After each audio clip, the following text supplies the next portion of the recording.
The topic of my speech today is deadly serious, and I think it needs to be made at the outset of this campaign. In the winter of 1777, it was harsh and cold as the Continental Army marched to Valley Forge. General George Washington knew he faced the most daunting of tasks: to fight and win a war against the most powerful empire existent in the world at the time. His mission was clear: liberty, not conquest; freedom, not domination; national independence, not individual glory. America made a vow: never again would we bow down to a king. Months ahead would be incredibly difficult. But General Washington knew something in his bones, something about the spirit of the troops he was leading, something about the soul of the nation he was struggling to be born. In his general order, he predicted, and I quote, "With one heart and one mind, with fortitude and with patience, they would overcome every difficulty," the troops he was leading. And they did. They did. This army that lacked blankets and food, clothes and shoes, this army whose march left bloody bare footprints in the snow, this ragtag army made up of ordinary people, their mission, George Washington declared, was nothing less than a sacred cause. That was the phrase he used: a sacred cause. Freedom, liberty, democracy, American democracy. I just visited the grounds of Valley Forge. I've been there a number of times from the time I was a Boy Scout years ago. You know, it's the very site that I think every American should visit, because it tells the story of the pain and the suffering and the true patriotism it took to make America. Today, we gather in a new year, some 246 years later, just one day before January 6th. A date forever shared in our memory because it was on that day that we nearly lost America, lost it all. Today, we're here to answer the most important of questions. Is democracy still America's sacred cause? I mean it.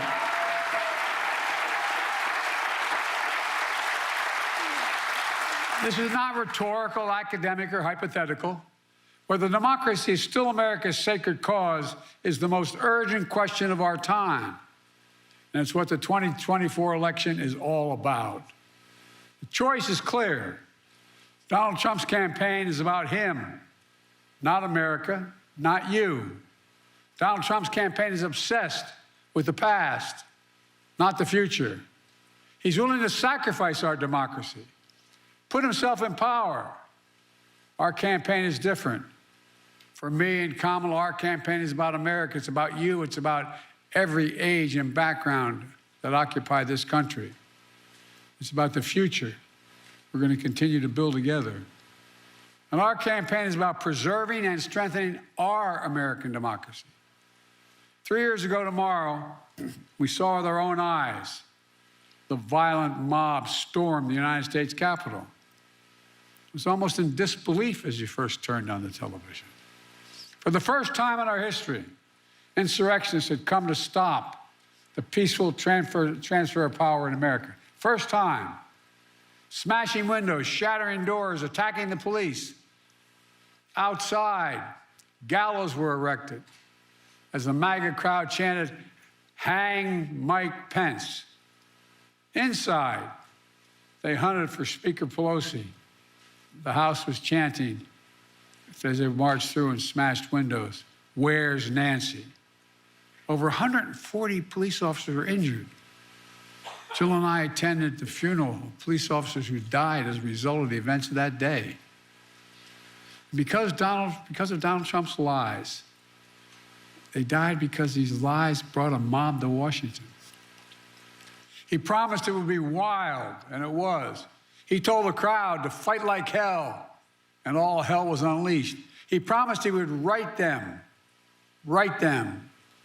everything they did. He would be side by side with them. Then, as usual, he left the dirty work to others. He retreated to the White House. As America was attacked from within, Donald Trump watched on TV in a private small dining room off the Oval Office. The entire nation watched in horror. The whole world watched in disbelief. And Trump did nothing. Members of his staff, members of his family, Republican leaders who were under attack at that very moment pled with him. Act. Call off the mob. Imagine had he gone out and said, stop. And still, Trump did nothing. It was among the worst derelictions of duty by a president in American history. An attempt to overturn a free and fair election by force and violence. A record 81 million people voted for my candidacy and to end his presidency. Trump lost the popular vote by 7 million. Trump's claims about the 2020 election never could stand up in court. Trump lost 60 court cases, 60. Trump lost the Republican-controlled states. Trump lost before a Trump-appointed judge and then judges. And Trump lost before the United States Supreme Court. All of it, he lost. Trump lost recount after recount after recount and state after state. But in desperation and weakness, Trump and his MAGA followers went after election officials who ensured your power as a citizen would be heard. These public servants had their lives forever upended by attacks and death threats for simply doing their jobs. In Atlanta, Georgia, a brave black mother and her daughter, Ruby Freeman and Shay Moss, were doing their jobs as elected workers until Donald Trump and his MAGA followers targeted and threatened them, forcing them from their homes and unleashing racist vitriol on them. Trump's personal lawyer, Rudy Giuliani, who was just hit with a $148 million judgment for cruelty and defamation that he inflicted against them. Other state and local elected officials across the country faced similar personal attacks. In addition, Fox News agreed to pay a record $787 million for the lies they told about voter fraud. Let's be clear about the 2020 election. Trump exhausted every legal avenue available to him to overturn the election, every one. But the legal path just took Trump back to the truth, that I'd won the election and he was a loser.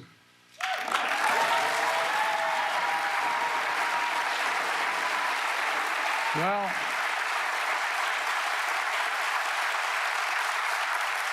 so knowing how his mind works now, he had one act left, one desperate act available to him: the violence of January the 6th.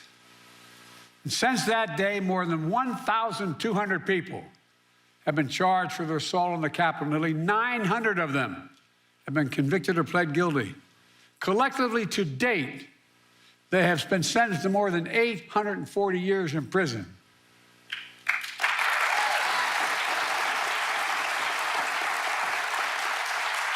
And what's Trump done? Instead of calling them criminals, he's called these insurrectionists patriots. They're patriots. And he promised to pardon them if he returns to office. Trump said that there was a lot of love on January the 6th. The rest of the nation, including law enforcement, saw a lot of hate and violence. One Capitol Police officer called it a medieval battle. That same officer was called vile racist names. He said he was more afraid in the Capitol of the United States of America, in the chambers, than when he was fighting as a soldier in the war in Iraq. He said he was more afraid inside the halls of Congress than fighting in the war in Iraq. And trying to rewrite the facts of January 6th, Trump is trying to steal history the same way he tried to steal the election. But we knew the truth because we saw it with our own eyes. This wasn't like something, a story being told. It was on television repeatedly. We saw it with our own eyes. Trump's mob wasn't a peaceful protest. It was a violent assault. They were insurrectionists, not patriots. They weren't there to uphold the Constitution. They were there to destroy the Constitution. Trump won't do what an American president must do. He refuses to denounce political violence. So hear me clearly. I'll say what Donald Trump won't. Political violence is never, ever acceptable in the United States political system. Never, never, never. It has no place in a democracy, none. You can't be pro-insurrectionist and pro-American. And yet Trump and his MAGA supporters not only embrace political violence, but they laugh about it. At his rally, he jokes about an intruder, whipped up by the big Trump lie, taking a hammer to Paul Pelosi's skull and echoing the very same words used on January 6th. Where's Nancy? And he thinks that's funny. He laughed about it. What a sick... My God.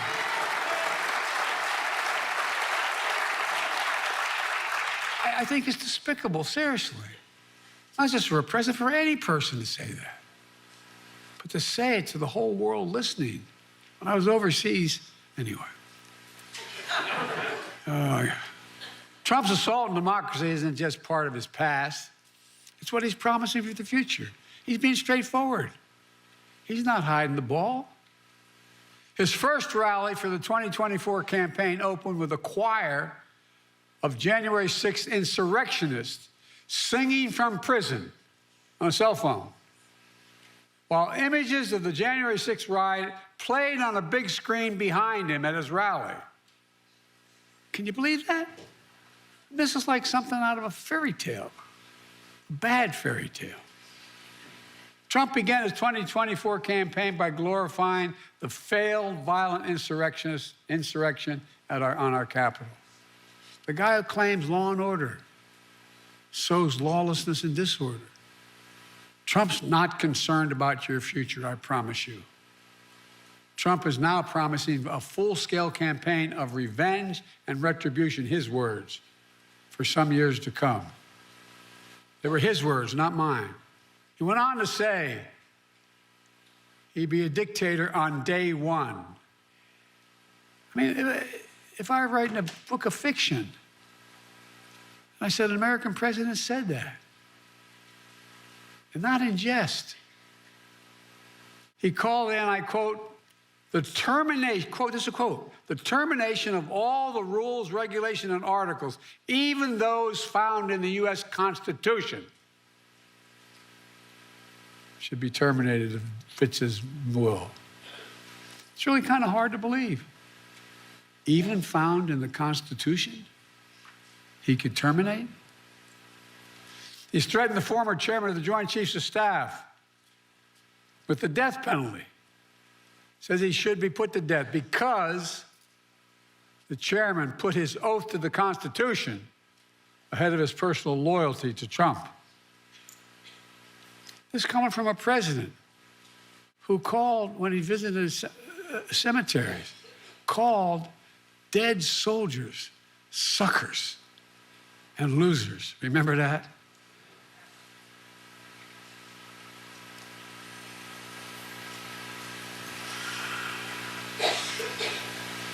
Sometimes I'm really happy the Irish in me can't be seen. It was right around the time I was at Bo's grave, Tommy. How dare he? Who in God's name does he think he is?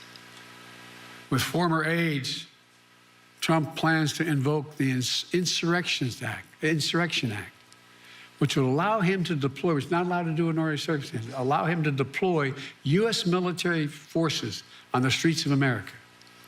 He said it. calls those who oppose him vermin. He talks about the blood of America as being poisoned, echoing the same exact language used in Nazi Germany. He proudly posts on social media the words that best describe his 2024 campaign, quote, revenge, quote, power, and quote, dictatorship. There's no confusion about who Trump is, what he intends to do. I placed my hand on our family Bible, and I swore an oath on the very same steps of the Capitol, just 14 days after the attack on January the 6th. As I looked out over the capital city, whose streets were lined with National Guard to prevent another attack, I saw an American that had been pushed to the brink, America that had been pushed to the brink. But I felt enormous pride, not in winning, I felt enormous pride in America, because American democracy had been tested. American democracy had held together. And when Trump had seen weakness in our democracy and continued to talk about it, I saw strength, your strength. It's not hyperbole, your strength, your integrity, American strength and integrity. Ordinary citizens, state election officials, the American judicial system had put the Constitution first, and sometimes at their peril, at their peril. Because of them, because of you, the will of the people prevailed. Not the anger of the mob or the appetites of one man. When the attack on January 6th happened, there was no doubt about the truth. At the time, even Republican members of Congress and Fox News commentators publicly and privately condemned the attack. As one Republican senator said, Trump's behavior was embarrassing and humiliating for the country. But now that same senator and those same people have changed their tune. As time has gone on, politics, fear, money, all have intervened. And now these MAGA voices who know the truth about Trump on January 6th have abandoned the truth and abandoned the democracy. They made their choice. Now the rest of us, Democrats, independents, mainstream Republicans, we have to make our choice. I know mine, and I believe I know America's. We'll defend the truth, not give in to the big lie. We'll embrace the Constitution and the Declaration, not abandon it. We'll honor the sacred cause of democracy, not walk away from it. Today, I make this sacred pledge to you: the defense, protection, and preservation of American democracy will remain, as it has been, the central cause of my presidency.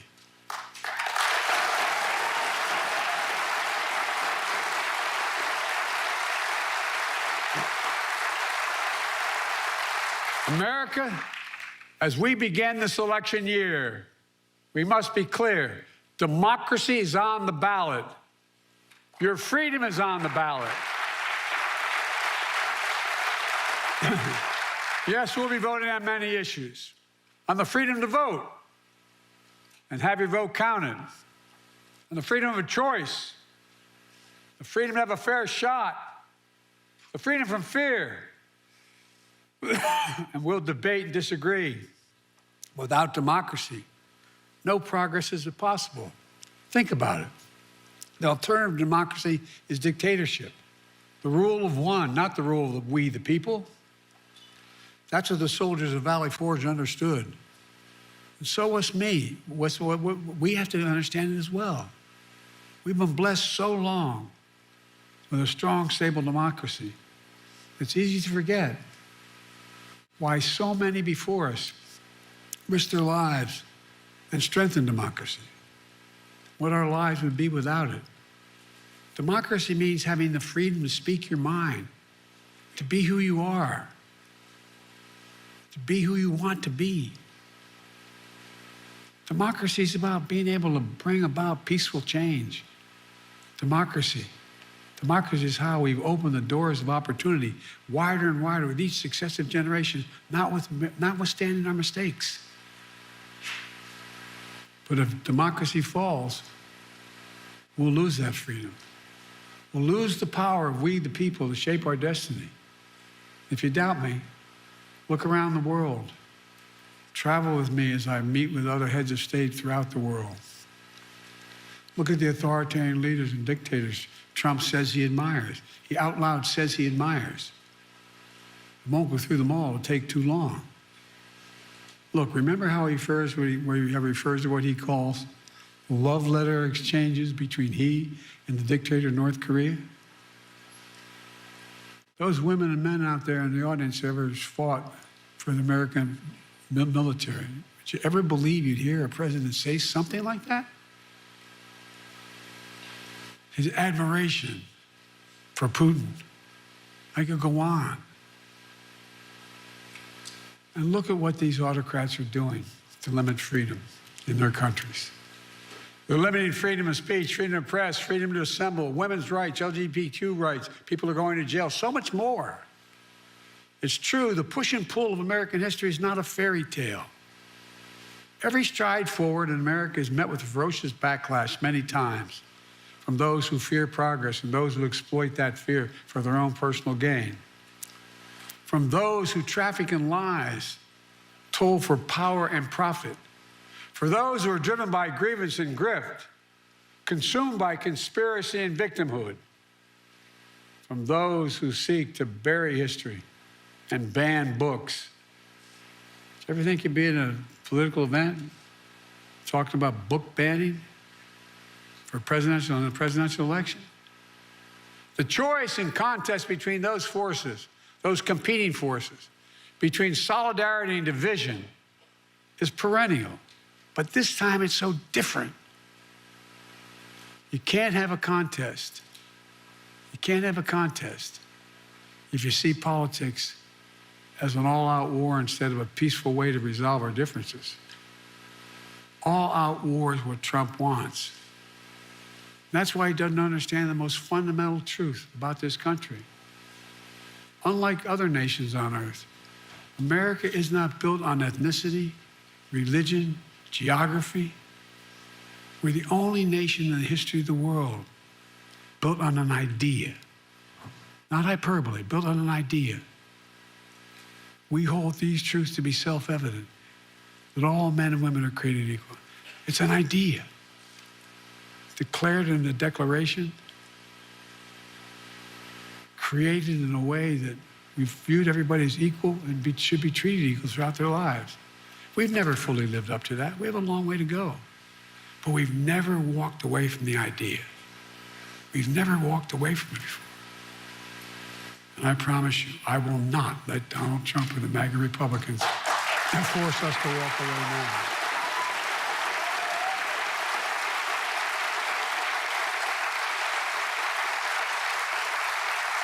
We're living in an era where a determined minority is doing everything in its power to try to destroy our democracy for their own agenda.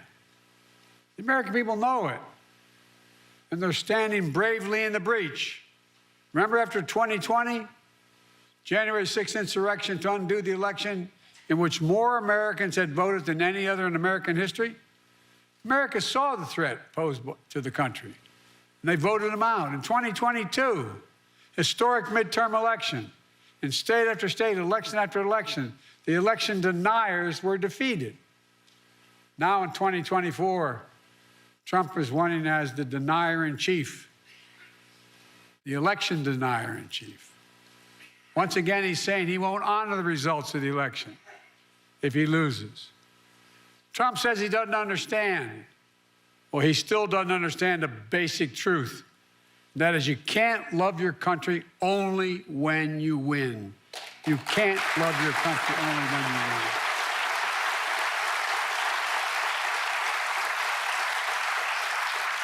So I'll keep my commitment to be president for all of America, whether you voted for me or not. I've done it for the last 3 years, and I'll continue to do it. Together, we can keep proving that America is still a country that believes in decency, dignity, honesty, honor, truth. We still believe that no one, not even the president, is above the law. We still believe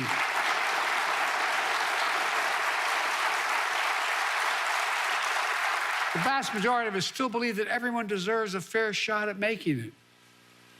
We're still a nation that gives hate no safe harbor. I tell you from my experience working with leaders around the world, and I mean this sincerely, not a joke, that America is still viewed as the beacon of democracy for the world. I can't tell you how many world leaders, and I know all of them, virtually all of them, grab my arm in private and say, "You can't win. Tell me." No, my country will be at risk. Think of how many countries, Tommy, you know, that are on the edge. Imagine. We still believe in we the people, and that includes all of us, not some of us. Let me close with this.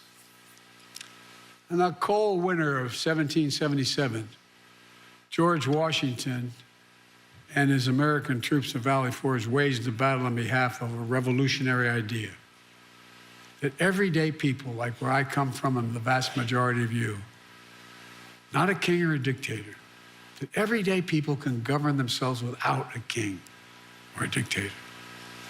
In fact, in the rotunda of the Capitol, there's a giant painting of General George Washington, not President Washington. And he is resigning his commission as Commander-in-Chief of the Continental Army. A European king at the time said, after he won the revolution, now's the time for him to declare his kingship. But instead, the mob that attacked the Capitol, waving Trump flags and Confederate flags, stormed right past that portrait. That image of George Washington gave them no pause, but it should have. The artist who painted that portrait memorialized that moment because he said it was, quote, one of the highest moral lessons ever given to the world, end of quote. George Washington was the height of his power, having just defeated the most powerful empire on earth. Could have held on to power as long as he wanted. He could have made himself not a future president, but a future monarch, in effect. And by the way, when he got elected president, he could have stayed for 2, 3, 4, 5 terms till he died. But that wasn't the America he and the American troops at Valley Forge had fought for. In America, genuine leaders, democratic leaders with a small d, don't hold on to power relentlessly. Our leaders return power to the people, and they do it willingly, because that's the deal. You do your duty. You serve your country. And ours is a country worthy of service, as many Republican presidents and Democratic presidents have shown over the years. We're not perfect, but at our best, we face head on the good, the bad, the truth of who we are. We look in the mirror and ultimately never pretend we're something we're not. That's what great nations do. And we're a great nation. We're the greatest nation on the face of the earth. We really are.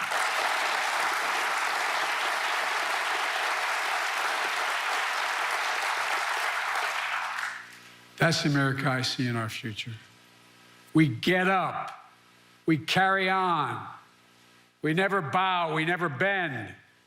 We speak of possibilities, not carnage. We're not weighed down by grievances. We don't foster fear. We don't walk around as victims. We take charge of our destiny. We get our job done with the help of the people we find in America, who find their place in a changing world and dream and build a future that not only they, but all people deserve a shot at. We don't believe, none of you believe America's failing. We know America's winning. That's American patriotism.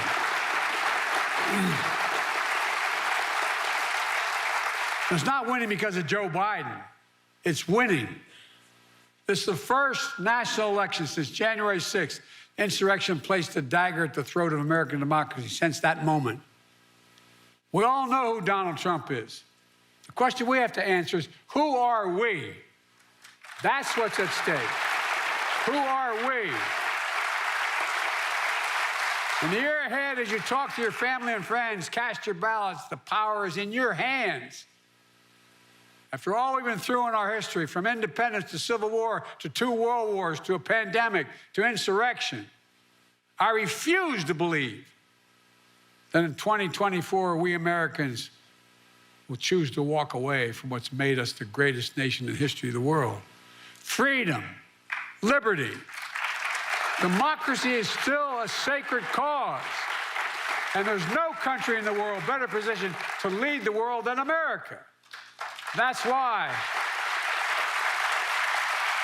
I've said it many times, that's why I've never been more optimistic about our future, and I've been doing this a hell of a long time.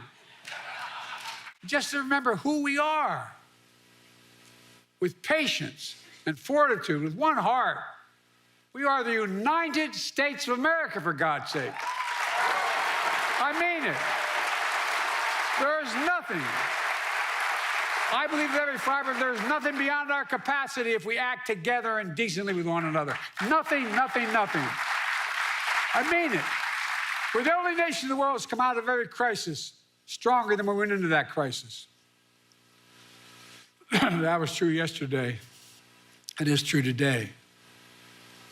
And I guarantee you it will be true tomorrow. God bless you all, and may God protect our troops.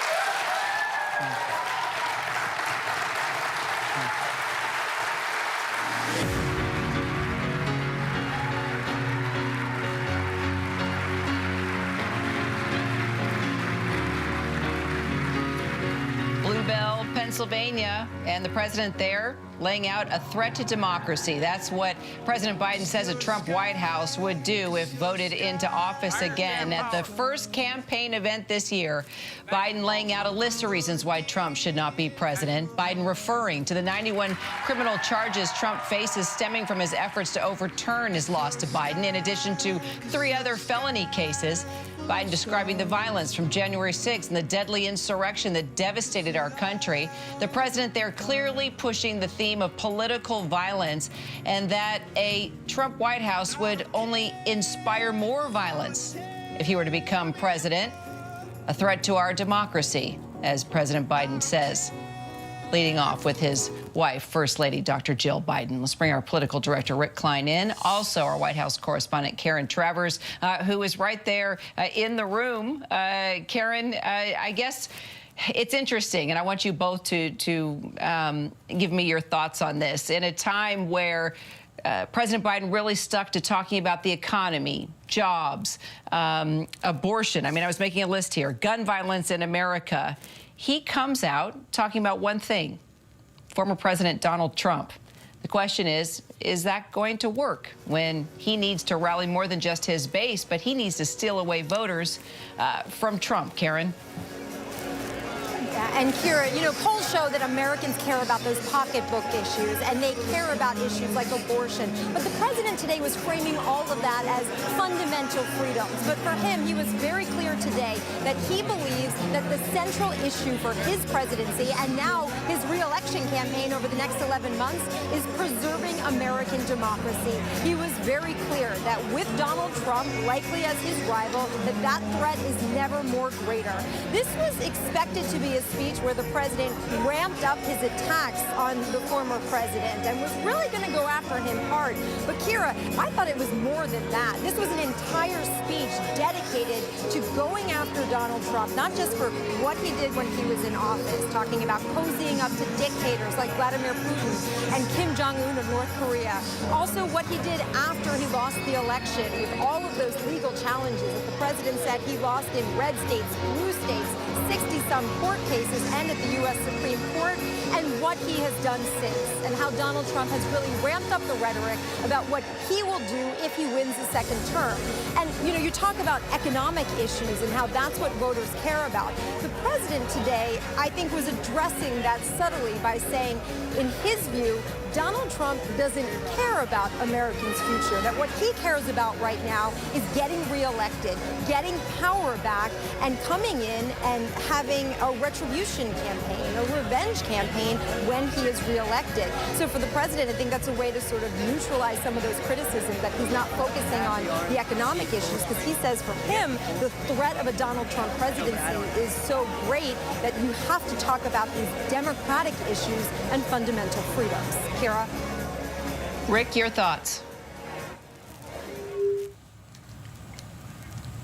This is why Joe Biden is running for president. And Kira, I was struck by a couple of times where he went, I believe, off teleprompter. We went off script a little bit. That's always when it gets interesting. A couple of those that I just jotted down. He said, sometimes I'm happy the Irish in me can't say anything about this. How dare he? Who in God's name does he think he is? And you call them a bad fairy tale. And then at one point, about Trump, he said, what a sick.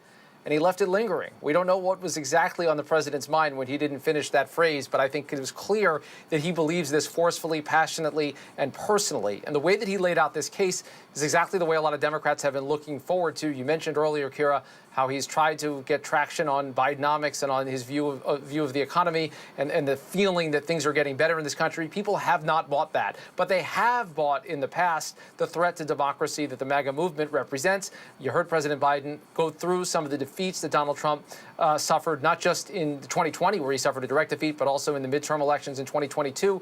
When MAGA has been on the ballot, in the view of many, many Democrats, including the Biden campaign, Democrats can win. And that's the case that you're hearing from the president today, and the momentum he'll try to keep up over the next 10 months. And now, Karen, we are set to hear from former President Donald Trump tonight, right? I wonder if he was listening, taking notes, and if he will make his speech all about President Joe Biden. Probably not. Probably not entirely like we heard from the president, but I think based on having covered him for all 4 years in office, he certainly pays attention, and I think he will be firing back from some of his criticisms. But, you know, this was certainly the opening round of this 2024 campaign. I was here in Philadelphia back in the summer of 2023, which was the official launch of the Biden campaign. He had a big rally with union members, and that was an economic message. Kira, this was very different, and now that the calendar says 2024, you can tell that the president has his eye on November. We're going to hear him and see him out on the campaign trail more over the coming months. He's traveling to South Carolina on Monday to give a speech at Mother Emanuel AME Church, where, of course, there was that horrific shooting back in 2015. And then he's going to be on the road again at the end of the week, coming back to another battleground state. So this is all very much the president ramping up these efforts, and I think we will see him continue these criticisms of Donald Trump. And I think based on how that speech went, this is clearly a topic and a framework for him that he feels so passionate about, much more so perhaps than those economic issues. And as Rick said, this is an area where they feel that he can maybe rev some people up because they're not buying what he's selling so far on the Bidenomics agenda. Well, it's definitely a different talking point, tactic, whatever you want to call it. We'll see if it works. Rick, Karen, thank you so much. And thank you all for streaming with us. I'm Kira Phillips from Breaking News, to all the stories that matter to you. The news never stops. GMA 3 is up next.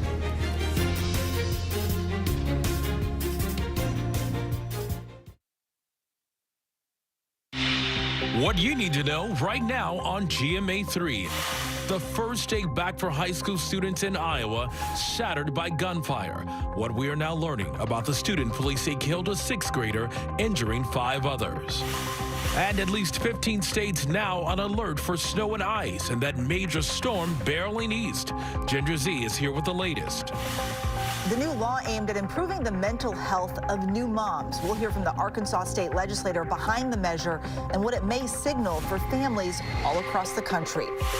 I share my story to be a cautionary tale so that the next person that might be in a situation like mine, they don't take the route that I did. Opening up the first national TV interview with convicted murderer Gypsy Rose Blanchard since her release from prison. Plus, identity in all its glory. The Global Next Gen Pastor redefining race and ethnicity on this Faith Friday. And bottoms up, dry January doesn't have to be dull. A top mixologist joins us with the innovative mocktails to brighten any happy hour. And Coraline, why don't you sit across from Mother? I'm happy you're not white. Me too. And the new movie getting Oscar buzz. American fiction star Erica Alexander joins us right here in studio.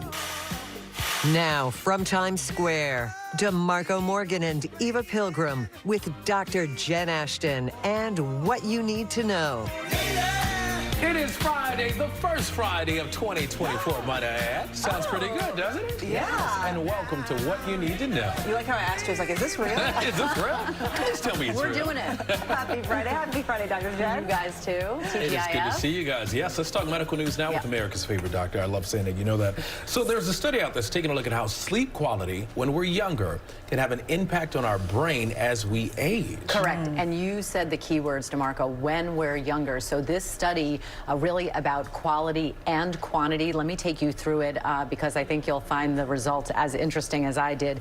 Published in the journal Neurology, they looked at people in their 30s and 40s, had them wear wrist trackers just about 6 days, and then followed them up 11 years later, giving them some cognitive tests, and they analyzed memory, learning, processing speed in this small group. What they found is that the people in this group who had reported and noted disrupted poor sleep in their 30s and 40s were at 2 times greater risk for low cognitive performance. So that's things like verbal fluency, memory, learning issues when tested 11 years down the road. Big picture, 1 in 3 Americans do not get enough sleep every night. I think 3 of us may be sitting right here. Right. And I will say that the estimates are that 39 million Americans suffer from sleep apnea, which can cause disrupted sleep. So this is really about connecting the dots of what we can do midlife to help our cognitive function later in life. But sometimes it's other people making my sleep not so great. Are you speaking about your little toddler or your husband? Which one? I was keeping it generic. There you go. Well, that's for another segment. All right, thanks, Dr. Jen. We turn now to ABC's Tim Pulliam in Los Angeles with our latest headlines. Hey, Tim, welcome. Hey, how are you guys? Thank you so much. I'm one of those that could use some better sleep. So good to be with you. Happy Friday. And we begin with the snow and ice alert across at least 15 states as we head into the weekend. Ginger Z with the latest on the big storm. Here it comes. That storm has already wrapped up and started. Amarillo, Texas, 1 to 3 inches. Parts of the Panhandle had 3 to 5. Wichita woke up with the snow, but it is going to move across the Gulf Coast as mostly rain and even some severe storms. Tornadoes possible. New Orleans this afternoon, over into the Florida Panhandle. But we track it right up into the mid-Atlantic, southern Appalachia, and that's where it starts Saturday. And then into Sunday morning, it'll still be wrapping around in New England. So what does it leave behind? It's quick. It's certainly warmer at the coast, so that means that New York City, even if you see a few snowflakes flying first, you are going to see rain on top of that. But Boston could get that wraparound snow and finally get some inches. The biggest, though, will be away from the coast, Berkshires, Poconos, those types of places if you need the snow. All right, thank you, Ginger. And another school shooting in America on the first day back after the winter break at the high school in Perry, Iowa. Gunshots erupting before classes even began. At least 1 student killed, 4 other students injured. The principal also hurt. Police say the 17-year-old gunman took his own life. And the job numbers just out here at home, the nation adding a strong 216,000 jobs in December, exceeding expectations. The unemployment rate unchanged. It's the 23rd straight month joblessness has remained below 4%. And a new report in the Wall Street Journal says one of the world's biggest supermarket chains overseas has dropped Pepsi and Lay's products over what it calls unacceptable price hikes over 2 years. Carrefour stores across more than 30 countries refusing to sell the soda and snack products anymore. A PepsiCo spokesperson says good faith discussions continue. And coming soon from the U.S. Mint, Americans can now buy the coins bearing the portrait of Civil War hero Harriet Tubman. 3 new commemorative coins are now available for pre-order. Shipping begins next month. Well, Tubman's image is on a $5 gold coin, a silver dollar, and a half-dollar, all celebrating her 200th birthday. What a great collector's item. Yeah, I want one. So. I know. I think we could all use one. All right, Tim, thank you very much. I'm very proud of you. Good to see you. All right, still ahead on this Friday on GMA3, requiring new moms to be screened for depression. We're going to take a look at a new measure that lawmakers hope will help save lives. Plus, she served time for killing her own mother. Now, Gypsy Rose Blanchard, in her own words. Our Deborah Roberts with the conversation coming up. Stay with us.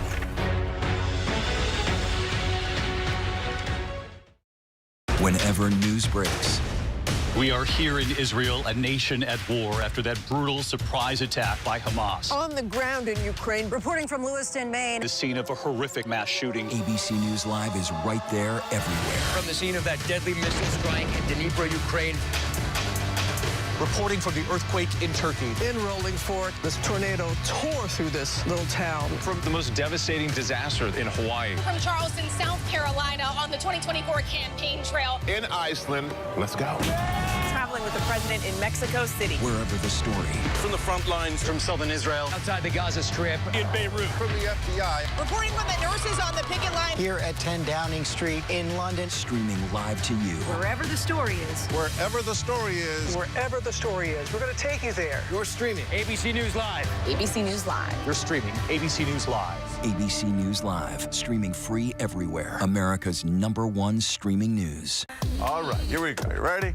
Let's do it. Yes, it's the show America wants and America needs right now. This is What Would You Do? Let's go. How are you? Yes. So what will you be watching Saturdays on ABC News Live? What would you do? Hey, I guess I just found out. The What Would You Do Marathon, 2 to 6 Eastern, every Saturday on ABC News Live. My favorite show. Get ready, America, every Friday. The hottest trends, styles, and must-have. What's the right stuff to buy right now? I really love that. It's time to buy the right stuff. Yes. And save big time, too. The right stuff. Fridays on GMA. You're going to love it.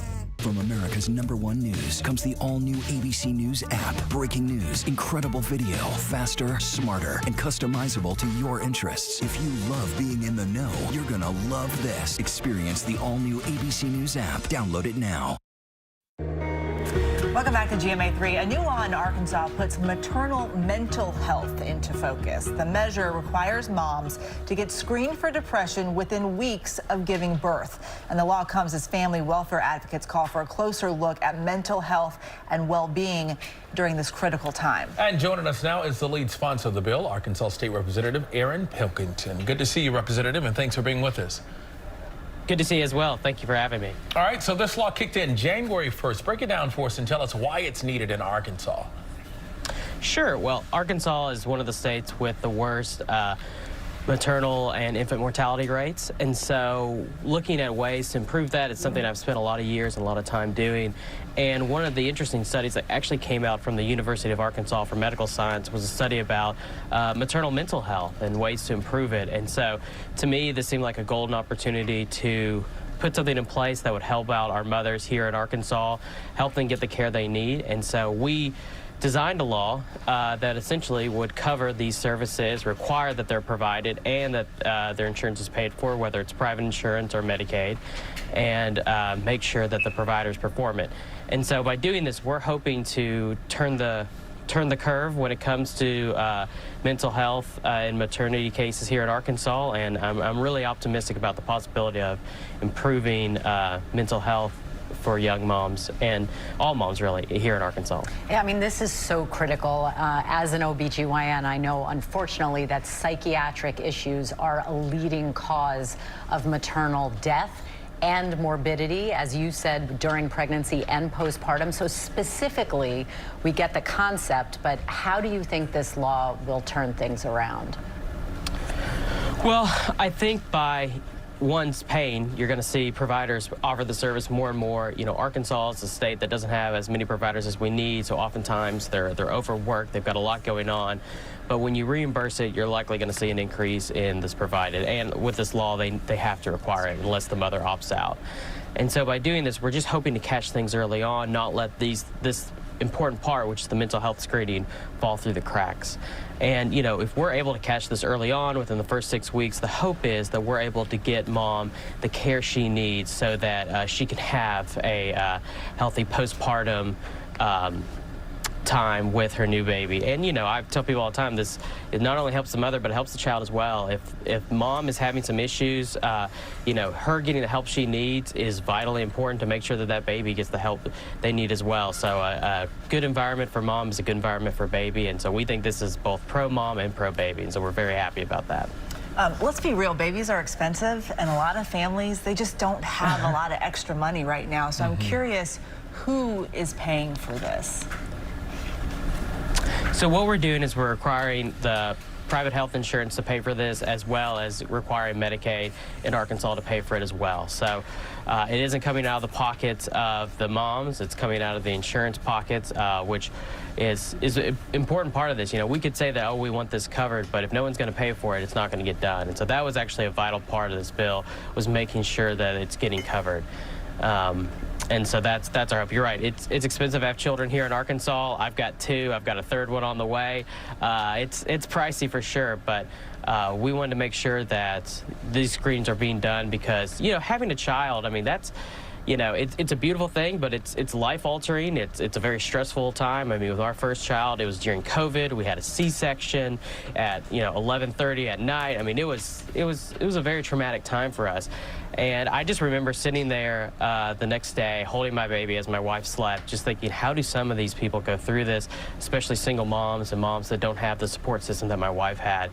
And so it really broke my heart when I thought about it. And I just thought, you know, you come home with a new baby, your life's completely changed, maybe you had a C-section, you know, that's a whole complication in and of itself. And so, you know, is anyone ever asking mom, hey, how are you doing? What's going on with you? Are you feeling okay? And like I said, because this is a very in some cases traumatic time when you're giving birth, especially your first time, you know, some of these mental health issues that may have been underneath the surface or maybe not dealt with, they can rise up. And so this is a good time to get those issues addressed, you know, make sure that you're getting referred to a provider, a mental health provider who can help take care of these issues. And so that's our hope, is that we kind of get people on the right track, and so that we can catch this early on and make sure mom's being taken care of. Arkansas State Representative Aaron Pilkington, thank you so much for being with us. Thank you. Appreciate it. And this programming note, be sure to catch the important ABC News report on women's reproductive health On the Brink tonight on ABC at 8 p.m. Eastern. Just ahead here on GMA3, it was a case that gripped the nation. Most certainly, Gypsy Rose Blanchard served 8 years behind bars for the killing of her mother. The candid conversation with our very own Deborah Roberts when we come back.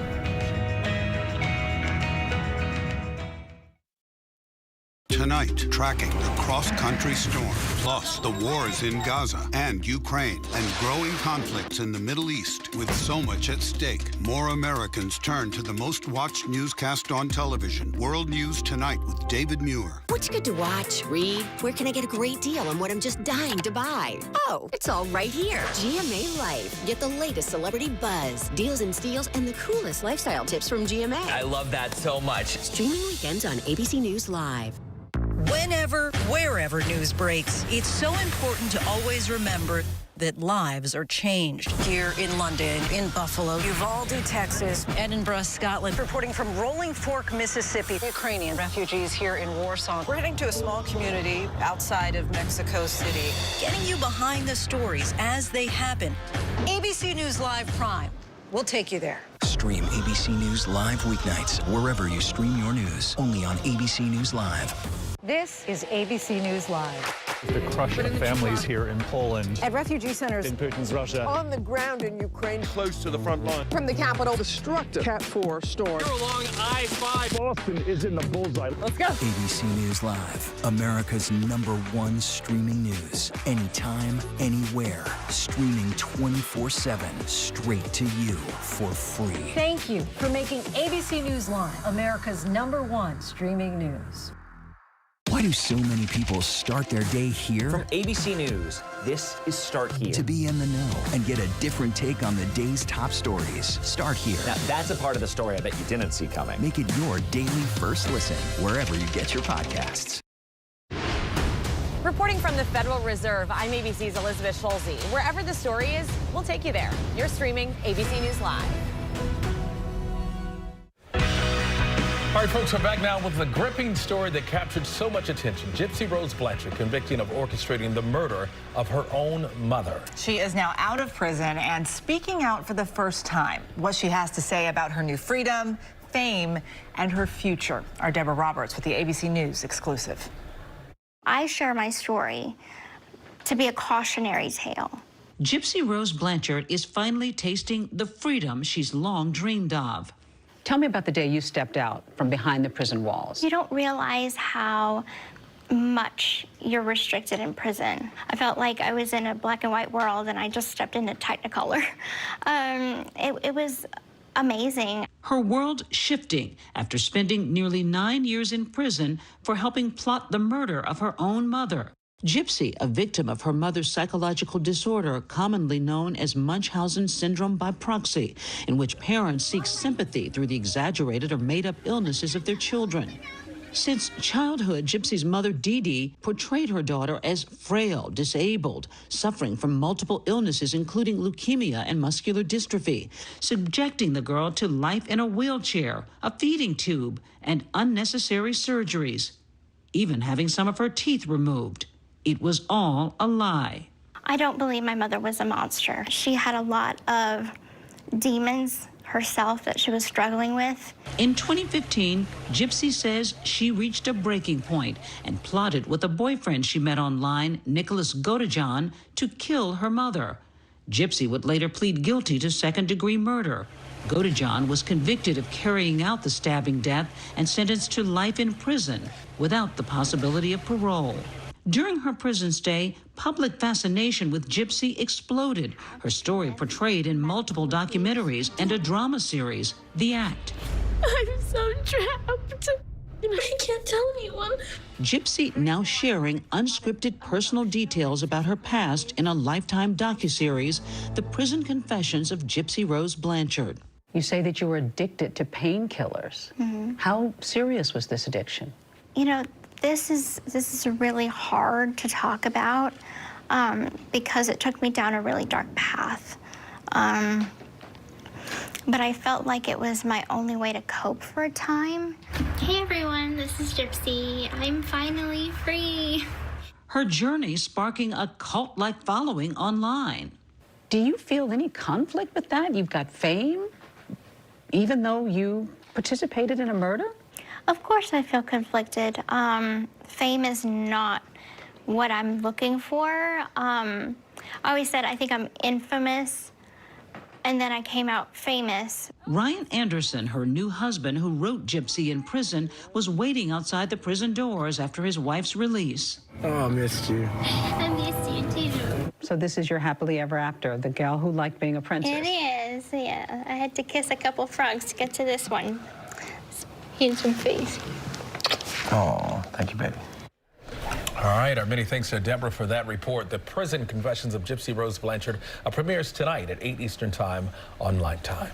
And up here on GMA3, Dr. Jen's prescription for those who struggle with racing thoughts. All the time. It's a struggle there. Plus, a recipe for something refreshing and booze-free. The dry January fun that you won't want to miss. Come on back.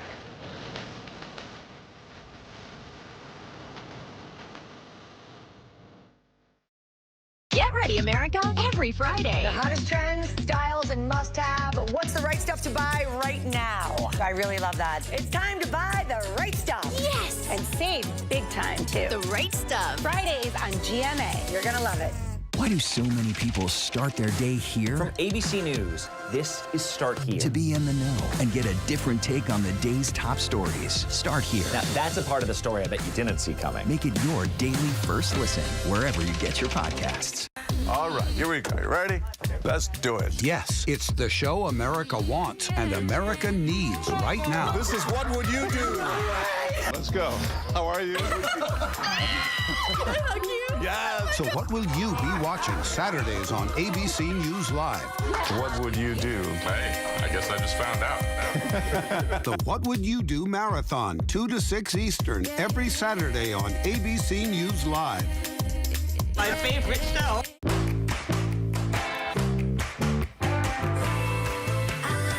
Give it to me.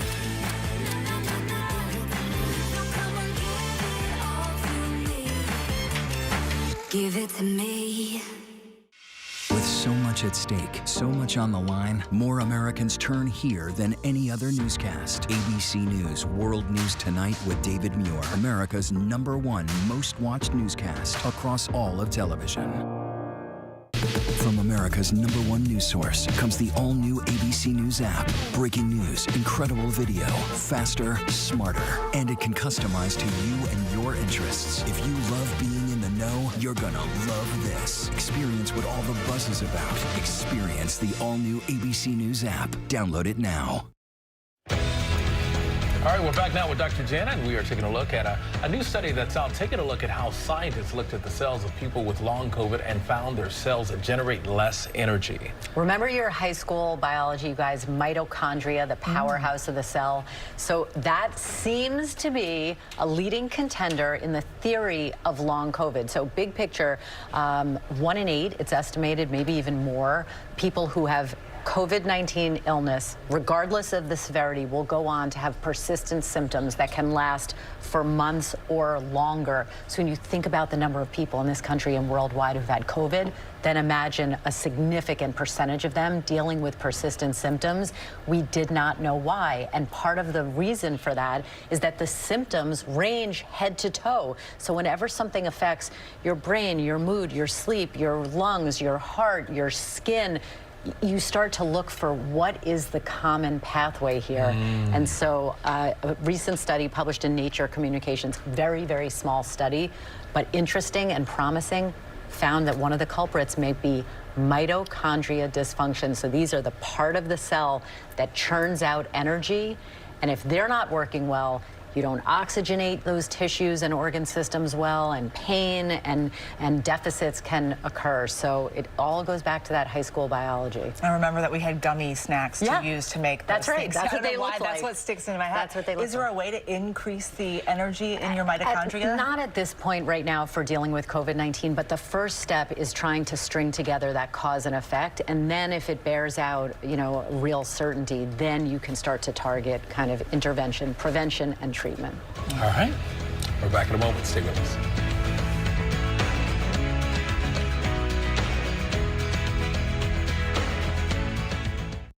Why do so many people start their day here? From ABC News, this is Start Here. To be in the know and get a different take on the day's top stories. A lot of news today, so let's get into it. Listen now to the Daily News Podcast honored with 4 Edward R. Murrow Awards and see why the New York Times calls it a news podcast worth listening to. Start Here, ABC News. Make it your daily first listen. Now, that's a part of the story I bet you didn't see coming. Wherever you get your podcasts, Start Here. I just walked in and she's laying on the bathroom floor and there's blood everywhere. Mo had the potential to be one of the greatest bike racers of all time. No one in cycling gets murdered. What the hell is going on? Authorities have charged fellow cyclists with first-degree murder. What is it like to hear that your daughter is a fugitive? Tonight. This is the first time we're going to hear from the last people who saw Mariah alive. The all-new 2020, tonight at 9/8 Central on ABC. ABC Tonight. I was terrified. It was just so traumatic. Nightmare. A hidden medical crisis facing women right now. Our doctor, our nurses were crying at my bedside, wishing they could do something. They literally couldn't do anything until the blood work showed that I was dying.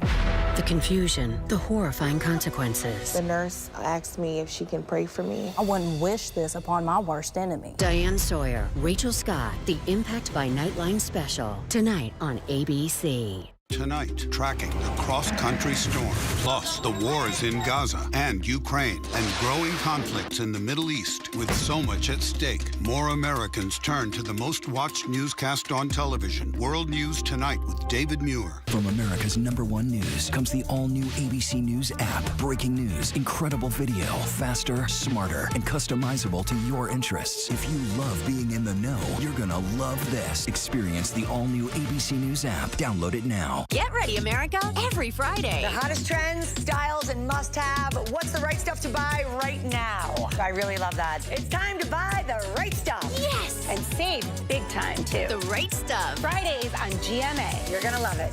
This is ABC News Live. The crush of families here in Poland. At refugee centers. In Putin's Russia. On the ground in Ukraine. Close to the front line. From the capital. Destructive Cat 4 storm. You're along I-5. Boston is in the bullseye. Let's go. ABC News Live, America's #1 streaming news. Anytime, anywhere. Streaming 24/7, straight to you for free. Thank you for making ABC News Live America's #1 streaming news.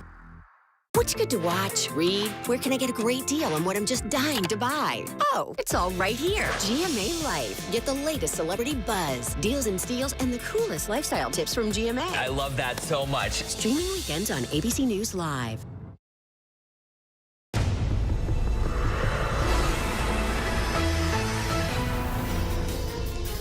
And hello, everyone. I'm Kira Phillips. Some of the top headlines we're watching for you right now on ABC News Live this hour.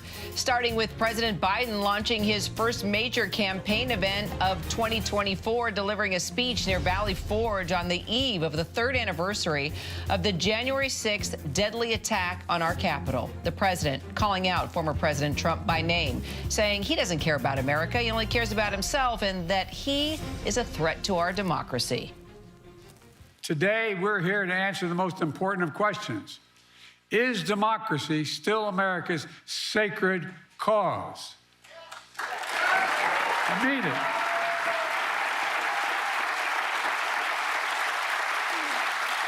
This is not rhetorical, academic, or hypothetical. Whether democracy is still America's sacred cause is the most urgent question of our time. And it's what the 2024 election is all about.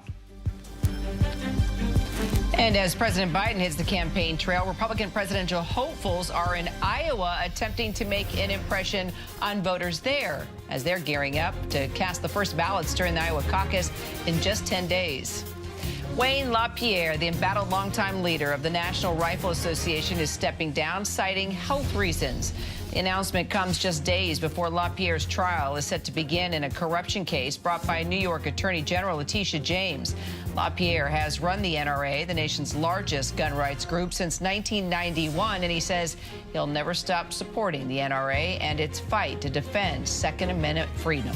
His last day will be January 31st. Well, he was stopped, restrained, and then died at the hands of Aurora, Colorado first responders. Now the only police officer convicted of negligent homicide in 23-year-old Elijah McClain's death is being sentenced today.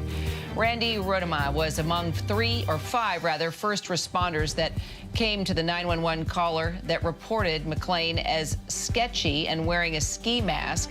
His family later explained that he wore that because he was anemic and easily got cold. Officers forcefully restrained McClain as paramedics later administered ketamine, which ultimately killed him. McClain's mother is expected to speak at the sentencing. Rodema is facing multiple years in prison. And a programming note, 21 Loyal and True. That's the title of a new ABC News and ESPN Films documentary. It actually follows the Uvalde High School football team during a tragic and emotional 2022 season, just weeks after that shooting at Robb Elementary. I hope you'll watch. I guarantee you'll be cheering them on from the sidelines as they battle through a season of highs and lows. You can watch our doc streaming on ESPN Plus and tonight right here on ABC News Live, 8 p.m. Eastern. Thanks so much for streaming with us. I'm Kira Phillips. From breaking news to all the stories that matter to you, ABC News Live is here for you 24/7.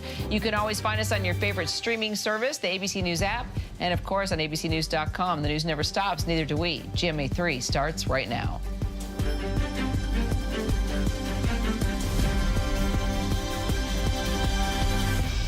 All right, We are back now with Dr. Jen, who's taking a look at some of the questions that you are sending in. And here's the first question right here. Are there benefits to drinking spearmint tea for PCOS? And I have a question. What in the world is PCOS? Yes, because you know how we love the acronyms and letters in medicine. So it stands for polycystic ovarian syndrome, thought to affect about 15%, maybe even higher, of women. It is referred to and known as, in the field of gynecology, the most common but least well understood hormonal disorder affecting women. So in my opinion, we cannot talk about it enough.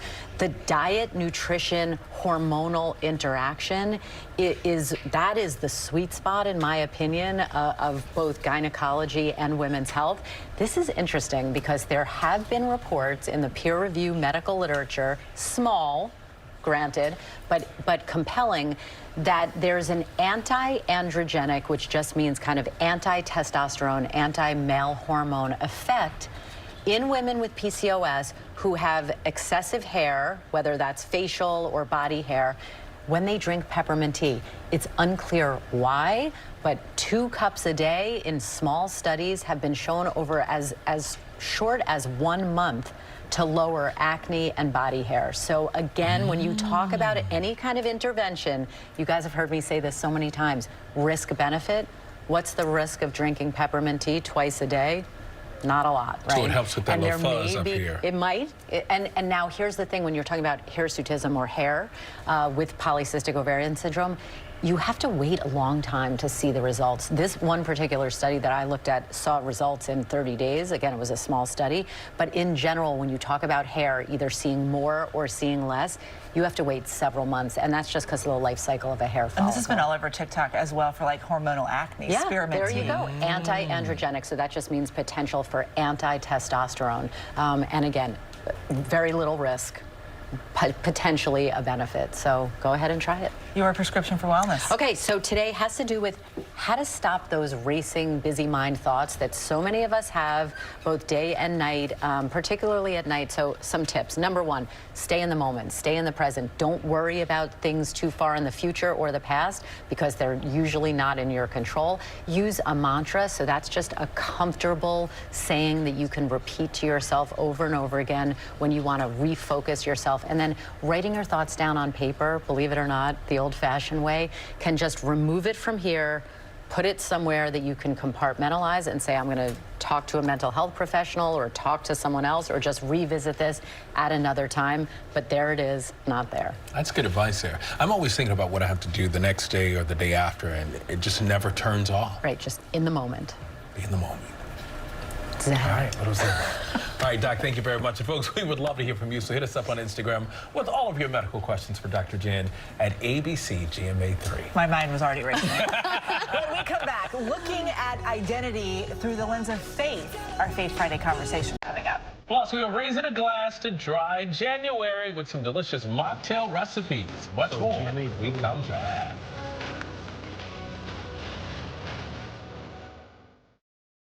Why do so many people start their day here? From ABC News, this is Start Here. To be in the know and get a different take on the day's top stories. A lot of news today, so let's get into it. Listen now to the Daily News Podcast honored with 4 Edward R. Murrow Awards and see why the New York Times calls it a news podcast worth listening to. Start Here, ABC News. Make it your daily first listen. Now, that's a part of the story I bet you didn't see coming. Wherever you get your podcasts, Start Here. Brooke Shields, the most photographed woman in the world. A sexualized child model. What happened to her isn't really about her, it's just about women. I let myself be vulnerable, and this is the first time I've ever spoken about what happened. I thought my one no should have been enough. You know. When someone like Brooke Shields talks about it, it makes a difference. I'm amazed that I survived any of it. Pretty Baby, Brooke Shields, Monday night on ABC. Get ready, America, every Friday. The hottest trends, styles, and must-have. What's the right stuff to buy right now? I really love that. It's time to buy the right stuff. Yes! And save big time, too. The right stuff. Fridays on GMA. You're going to love it. From America's #1 news comes the all-new ABC News app. Breaking news, incredible video, faster, smarter, and customizable to your interests. If you love being in the know, you're gonna love this. Experience the all-new ABC News app. Download it now. First first thing in the morning. There's a lot going on. Everybody in that home is okay. To catch you up with what happened overnight. We are here at fashion's biggest night out. What's happening today? YouTube has unveiled a new set of policies. What people are talking about. The new ad campaign. Fast, straightforward. With some fun in between. A real-life Barbie dream house. A name change for the Wienermobile. First thing in the morning. America This Morning. America's #1 early morning news. On ABC News Live. Tonight, tracking the cross-country storm, plus the wars in Gaza and Ukraine, and growing conflicts in the Middle East with so much at stake. More Americans turn to the most-watched newscast on television, World News Tonight with David Muir. What's good to watch, read? Where can I get a great deal on what I'm just dying to buy? Oh, it's all right here. GMA Life. Get the latest celebrity buzz, deals and steals, and the coolest lifestyle tips from GMA. I love that so much. Streaming weekends on ABC News Live. All right, welcome back. It is Faith Friday, and our next guest is a pastor. He's a leader and author who is asking tough and thought-provoking questions about identity. In his new book, Mixed, he explores the multiple components of who we are and how to find peace within that complexity. Please help us welcome Eli Bonilla Jr. Thank you so much for being with us. Yes. And let's talk a little bit about your journey. Back in 2020, you sort of went on this journey to figure out what your identity was. Talk to us about that. Yeah, in 2020, we were having a lot of cultural conversations, especially around race and ethnicity. And my heritage is Dominican. My mother's from Dominican Republic, and my dad's an immigrant from Mexico. And so when we were having these conversations, I found very quickly that I didn't fit quite neatly in the box of the conversation, and that caused me to ask a couple questions about conversations around culture, identity, and the self. And so that began a journey that produced the book that I have now. But do you say it's okay not to fit in the box? Yeah. No, I say that because it's so beautiful, especially in the faith that I have, that we're all uniquely designed, and that this journey of self-discovery has a destination, and that destination is a divine designer. That there is a God that designed us so uniquely and so beautifully, each individually, that conversations can't contain who we are and the identity we're given. What is it, fearfully and wonderfully made? Yes, I love that right yes, there. Sir. So it's the new year. A lot of times we reflect and we look at, what we did last year, and we have resolutions and all of that stuff. How can we lean into our true selves? Yeah, I think that the journey all begins and ends with Jesus. When I was writing this book, I was trying to figure myself out, and I realized that I was able to find all these different pieces. I mean, the book's called Mixed. There was so much mixture with my background growing up and all these pieces, but I didn't understand how they all fit together. I had to go to the source, and I found that in Jesus. And so as we go through our New Year's resolutions, let's go back to the designer, the one that holds the blueprint, the one that knows how all these pieces fit together. And I think that's a good journey to go on. We ask all of our Faith Friday guests to give us words of wisdom. And you're our first one as we head into the weekend here in 2024. If you could leave us with some words. So I guess mine is a word for the year. And I think it's ultimately the greatest commandment that Jesus gives us. It's to love him first with everything, with our mind, soul, and our strength. And then love your neighbor as you love yourself. And so first and foremost, love God with everything. And once you know his love, we can love because he loved us. Then we can love ourselves properly. And if we have a proper love for ourselves and God, we can love those around us. You the man. You the man. Thank you very much. Corinthians thank you. Yes. We appreciate Eli Bonilla Jr., thank you so much for being here. Thank you. You can pick up a copy of Mixed everywhere books are sold. Yeah, he was good. Yeah. Up next here on GMA3, we are raising a glass to dry January with some fabulous mocktails. Right after the pastor, right? ABC News Live. The crush of families here in Poland. At refugee centers In Putin's Russia. on the ground in Ukraine. Close to the front line. From the capital, destructive Cat 4 storm. You're along I-5. Boston is in the bullseye. Let's go. ABC News Live, America's #1 streaming news. Anytime, anywhere. Streaming 24/7, straight to you for free. Thank you for making ABC News Live America's #1 streaming news. Tonight, tracking the cross-country storm, plus the wars in Gaza and Ukraine, and growing conflicts in the Middle East with so much at stake. More Americans turn to the most-watched newscast on television, World News Tonight with David Muir. What's good to watch, read? Where can I get a great deal on what I'm just dying to buy? Oh, it's all right here. GMA Life. Get the latest celebrity buzz, deals and steals, and the coolest lifestyle tips from GMA. I love that so much. Streaming weekends on ABC News Live.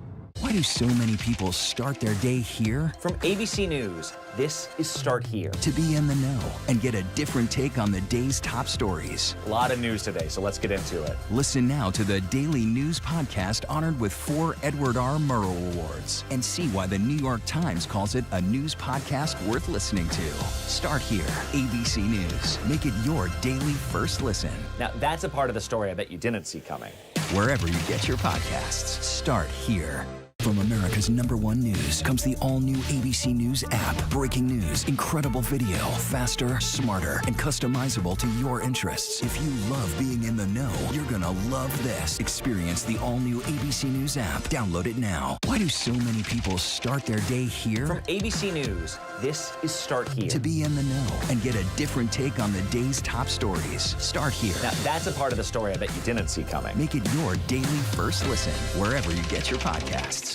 Whenever, wherever news breaks, it's so important to always remember that lives are changed. Here in London, in Buffalo, Uvalde, Texas, Edinburgh, Scotland. Reporting from Rolling Fork, Mississippi. Ukrainian refugees here in Warsaw. We're heading to a small community outside of Mexico City. Getting you behind the stories as they happen. ABC News Live.